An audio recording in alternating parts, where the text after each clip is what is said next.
দেখো, আজ আজ তোমার জীবনের একটা বড় দিন। আমি তোমাকে জোর করব না, কিন্তু একটা কথাই বলবো, তুমি যদি সত্যিটা আড়াল করে ভাবে চেপে রাখো তাহলে তাহলে একটা নয়, অনেকগুলো জীবন নষ্ট হবে পারমিতা। একজন নিরপরাধ মানুষ তার পরিবারের কাছে সারা জীবন অপরাধী হয়ে থাকবে। আর যে তোমার আসল অপরাধী সে সমাজে মাথা উঁচু করে ঘুরে বেড়াবে। পারমিতা, আমি জানি না তোমার সাথে এই অন্যায়টা কে করেছে, কিন্তু যে করেছে তাকে একমাত্র তুমিই পারো শাস্তি দিতে।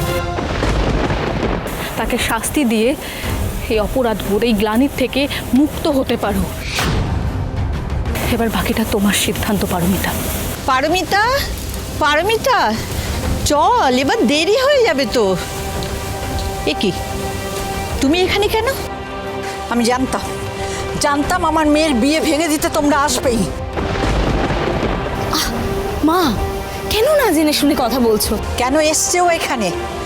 নতুন করে তুই জীবনটা শুরু করছিস, তাতে ওরা বাধা দেবে? চুপ করো না তুমি। আমাকে ক্ষমা করবেন, আসলে মা এসবের কিছু জানে না, তাই আমি আপনার কাছে মায়ের হয়ে ক্ষমা চাইছি। পারমিতা, মাথা নিচু করে নয়, মাথা উঁচু করে বাঁচতে হবে। তোমার ভবিষ্যতের সাথে সাথে আরো অনেক মানুষের ভবিষ্যৎ এখন তোমার হাতে পারমিতা। আমি আসছি। দিদি, চিরকুট। হ্যাঁ, বেরোতে হবে। চিরকুট, চিরকুট, চিরকুট! কোথাও যাবি না তুই, চল আমার সাথে। মা দাঁড়াও, আমি চিরকুট।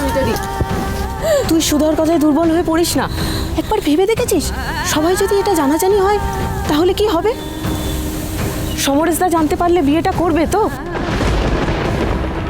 সত্যিটা মেনে নিতে পারবে তো? কোন সত্যি পারমিতা?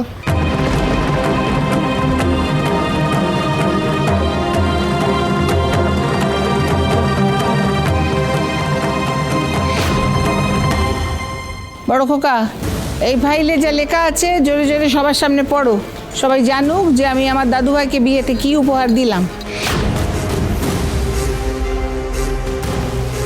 কি হলো, পড়ো।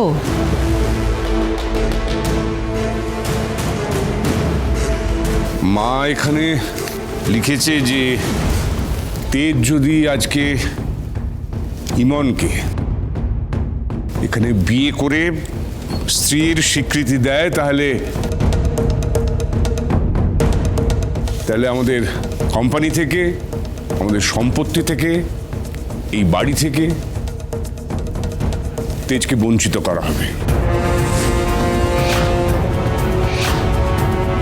তেজ বসু মল্লিককে ত্যায্য করবে বসু মল্লিক পরিবার।